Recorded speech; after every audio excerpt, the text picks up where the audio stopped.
Okay, this is the last segment on Isaiah 53 as it describes me and how I am the only man who has ever been able to interpret it properly.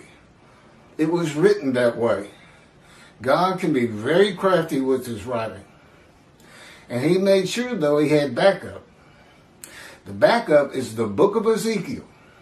He, too, went through the fire of refinement. God's boot camp for prophets. He takes people who weren't born to be prophets. He says nobody is. But there's certain characteristics I like, and then I change it. Now, I've already gone over that, and where we ended up was with the following part of verse 53:10, which I have conveniently lost. You're going to have to bear with me a moment. And I'm going to, there was like a couple sentences left, but I'm going to read it from the top. And so there'll be a little overlap between the previous video and this one. I'm up to 3. This will be number 4. Because apparently my memory cards only hold a half an hour.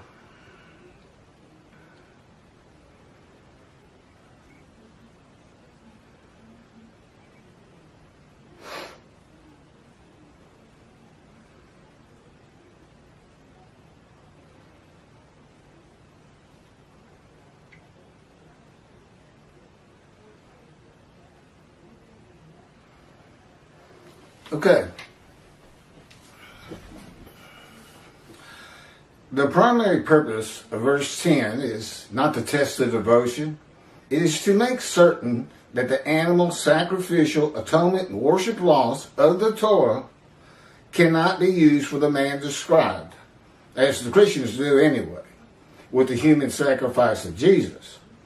It is the only reason God would crush a man with disease to make him be his servant. You see, what he does is, this man's blemished. This man's afflicted by God. He's disfigured.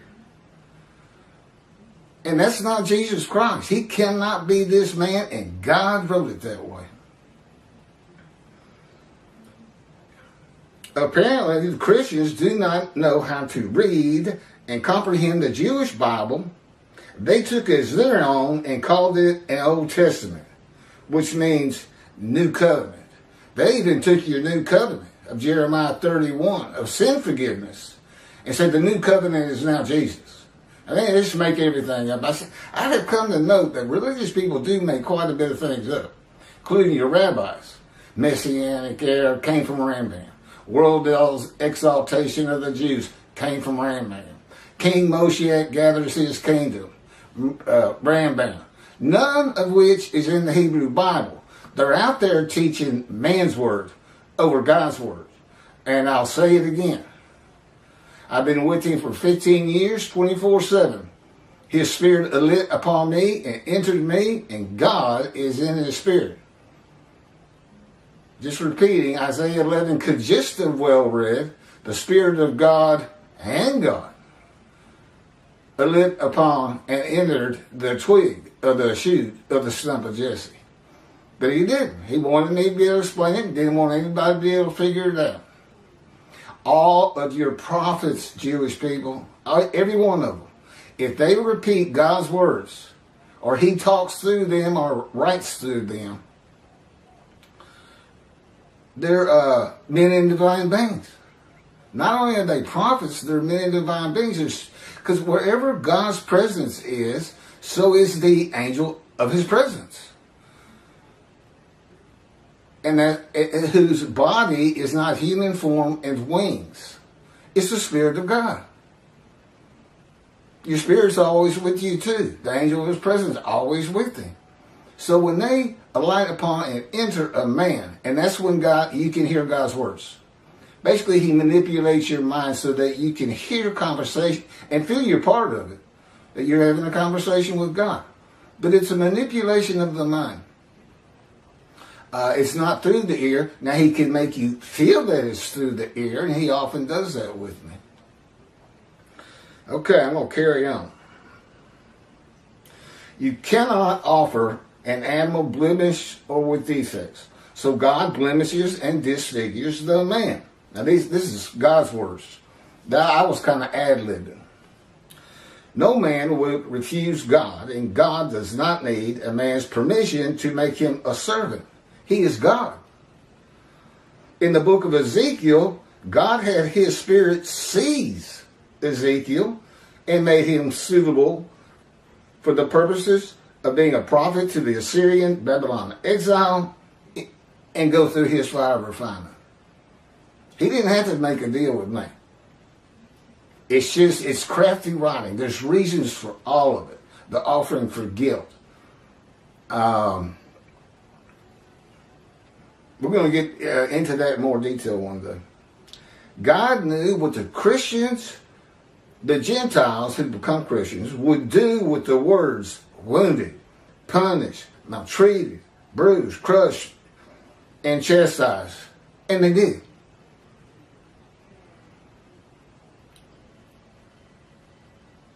He drew them in. He knew he had to have it. He had to have the Gentiles know his law. And he knew what was coming one day. He knows everything from the beginning to end. The world and humanity is his reality TV. He may as well have written the script. He's always right.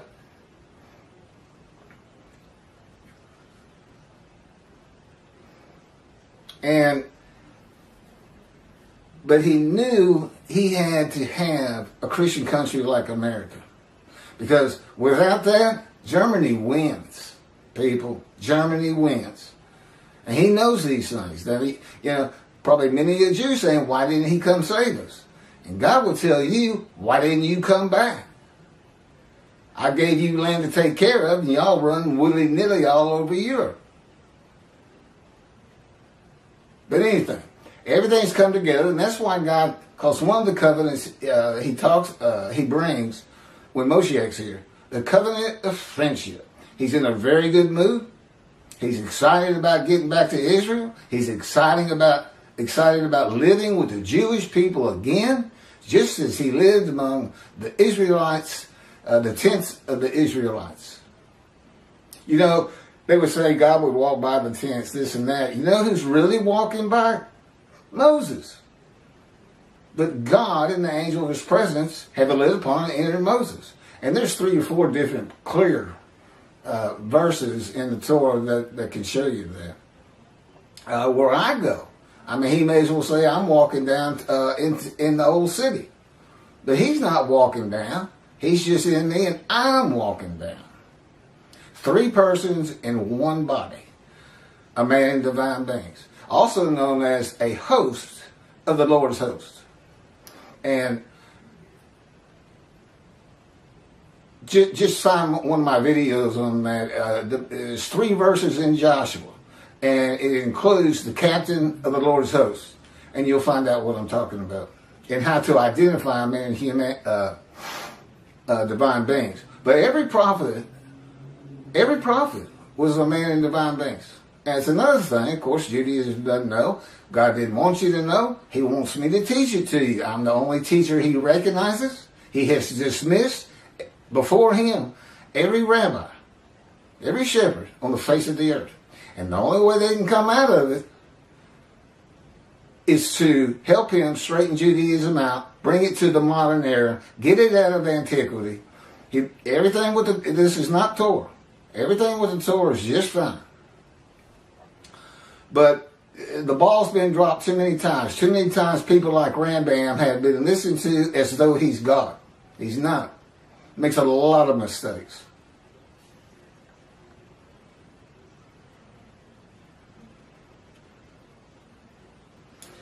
The Christians took the book God gave his children, the Jewish people, and called it their own, saying that Jesus, the unblemished Lamb of God, unblemished Lamb, cannot be 53.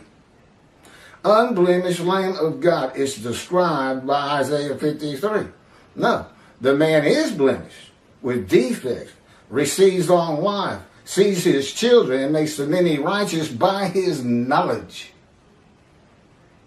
not by his blood. Isaiah 53 is a snare for the day of the Lord. Again, he needed the Gentiles to have a religion, but he's setting it up that he's now going to take it down. We're going to knock the cornerstones out of Christianity. It is going to be hard for a parent after my life's over and we get done all the things we're going to do. It's going to be hard for a parent to teach Jesus to the children because they're going to keep saying, no, everybody figured it out. It was Keith. You watch. That's how God tells it to me anyway. Isaiah 53 is a snare for the day of the Lord and God's wrath on the Christians from Isaiah 51. Passing them from his people in Isaiah 51. All of Christianity is based on Isaiah 53. He cannot be Messiah or Moshiach or Anointed One from Isaiah 11 because he's not from the stump of Jesse. He's from the banished, fallen ancestral tree of the kings of Judah. That's not the stump. The fallen tree, what was left? A stump. And that's where Moshiach comes from.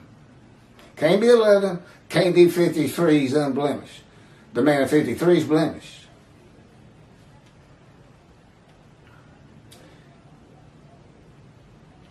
In this day of the Lord, in the appearance of the true righteous servant of God, the blemished and disfigured prophet of God, which would be me, the cornerstones of the churches and the Vatican will be removed, and the end of Christianity will begin. These are God's words. Again, I was ad-libbing, and I'm not going to try to say everything twice, but this is so important, and we're almost done. Isaiah 53, verse 11. Out of his anguish he shall see it. He shall enjoy it to the full to his devotion by his knowledge. My righteous servant makes the many righteous. It is their punishment that he bears. Okay, what is this out of his anguish? Out of his anguish, he shall see it. Well, this wasn't Jesus, because out of his anguish, he was dead. He shall enjoy it to the full to his devotion. The anguish is the fire of refinement, people, that ends when the man is suitable for God's purpose that might prosper.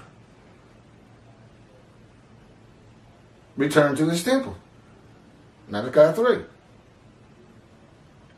This is also a reference to Isaiah 11:2, where one of the attributes of the Spirit that alights upon the Anointed One is a spirit of devotion and reverence for the Lord.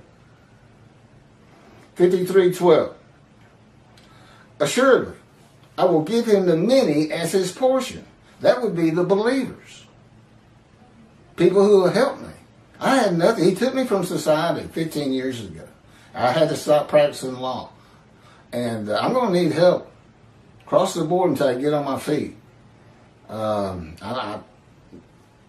Hopefully these books will get published, royalties will come in, then things will start getting better.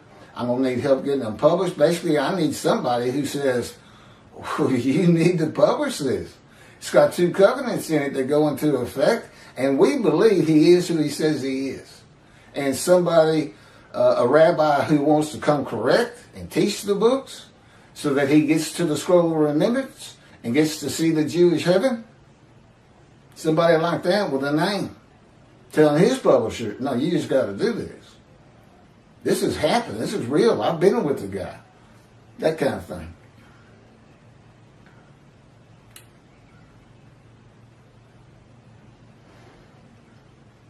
I will give him the many as his portion. He will receive the multitude as his spoil.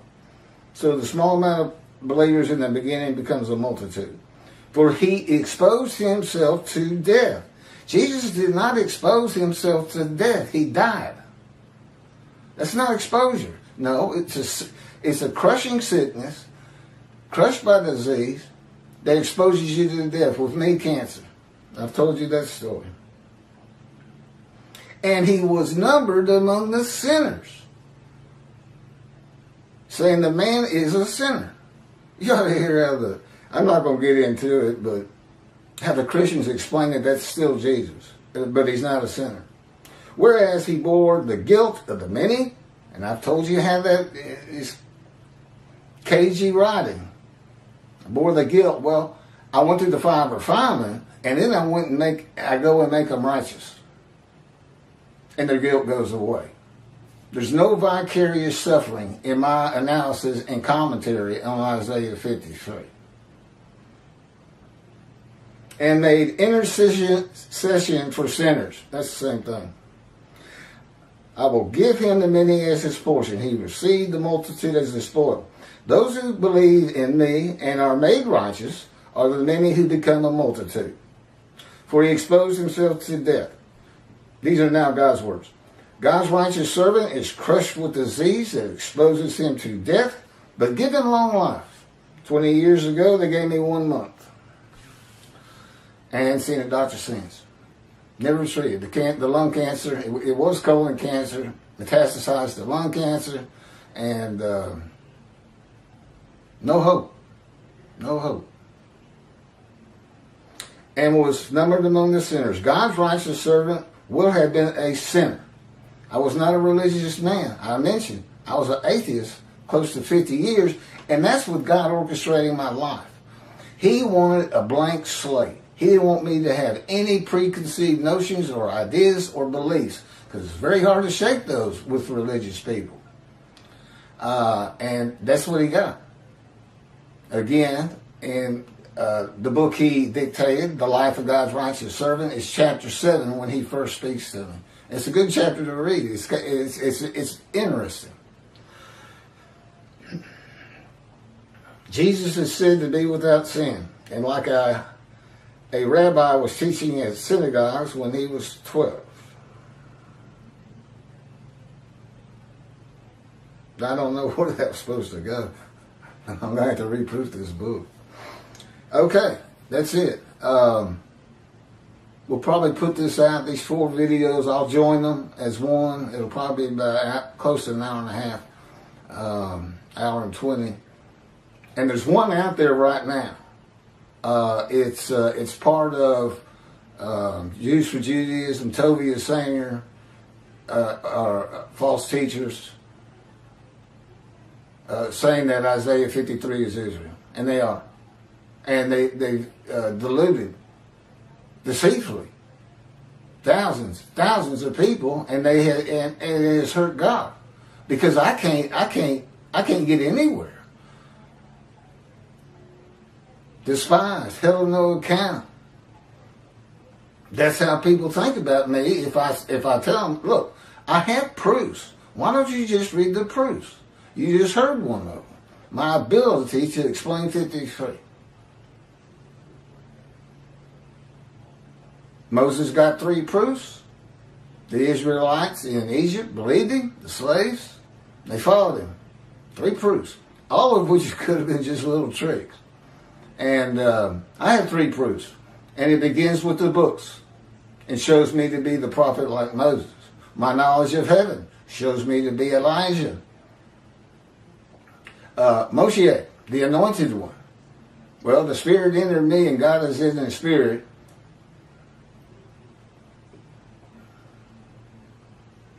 And then how I fit some of these, 53:10, crushed with disease, exposed to death, but given long life.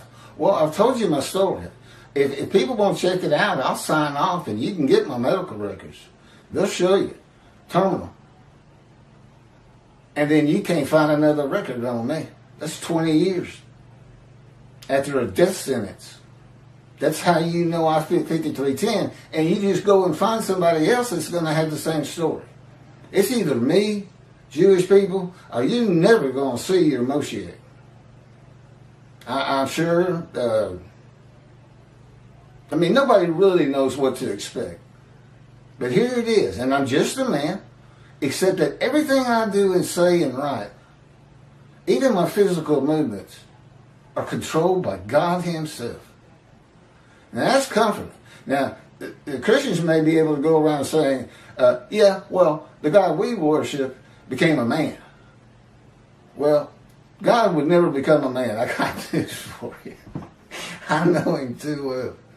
This is God shaking my head while he's shaking his. No, it's not going to happen. He can talk to me, through me, people. On some of these videos, you might be able to catch it. But I'll get more into that. That's my knowledge of heaven, because in heaven you don't have a mind, and he has to be the information of your mind. And by teaching me about heaven, he has become the information of my mind. Difference is he's known me to birth, and he's got everything. He doesn't forget anything. Whereas with most of the Jews, he knows them just by looking at them. But he doesn't know the particulars. And that's why Jewish heaven is going to just be based on Judaism, Jews, Jew history, Jew food, cooking Jew food, and this and that. And there's a great entertainment, which I've already mentioned before. You get to see what happened to you, Jewish people. He showed me the beginning of the creation of mankind, when the land was barren, there was no life. And then there was life. And he said, I'm going to choose another. I said, you're not going to change it up? He said, no, this is perfectly what I want. And you're going to be able to see, there'll be different names and this and that, different things will happen, but it's going to be the evolution of the Jewish people before you.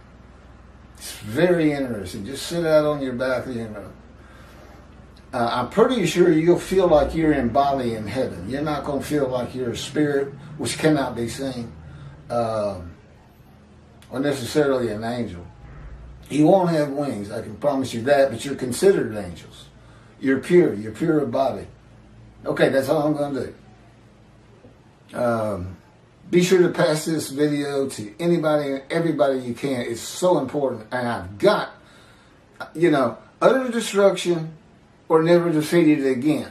I mean, that's what all the rabbis should be saying. And where's Elijah? We have to find Elijah. He clears the way. And he's the messenger with the covenant of sin forgiveness, which you have to have for clearing the way. Because you become a holy seed. Just like the exiles became a holy seed, built a second temple, and now we got another one. Not on Mount Zion, the Temple Mount, but on Mount Zion. Thanks for listening.